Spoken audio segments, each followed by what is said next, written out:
আমাদের দলের চেয়ারম্যান বর্তমান মাননীয় প্রধানমন্ত্রী তারেক রহমান মহোদয়, উনি নেতৃত্ব দিয়ে মানে এই দেশের যে ঐতিহাসিক যে দায়িত্ব পালন করেছেন, তার মধ্যে দিয়ে জনগণের যে আস্থা বিশ্বাসটা অর্জন করতে পেরেছিলেন, যার কারণে এই যে যত নির্বাচনই যেটা হলো, যে অবাধ সুষ্ঠু নিরপেক্ষ ইনক্লুসিভ ক্রেডিবল একটি ইলেকশন হয়েছে, সেই নির্বাচনের মধ্যে দিয়ে জনগণ তাদের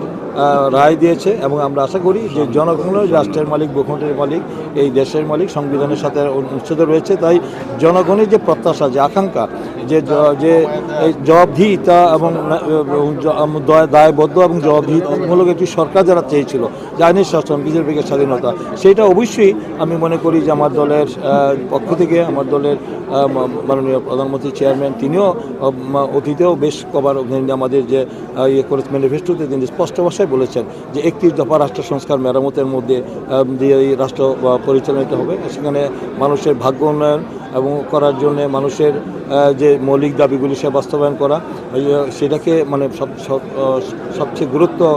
দিয়ে দেশ পরিচালনা করা হচ্ছে। এবং ইতিমধ্যে তিনি যে পদক্ষেপ নিয়েছেন দায়িত্ব নেওয়া, সেটা অবশ্যই প্রশংসনীয় হয়েছে, দেশে বিদেশে ব্যাপকভাবে প্রশংসিত হয়েছে। উনি যে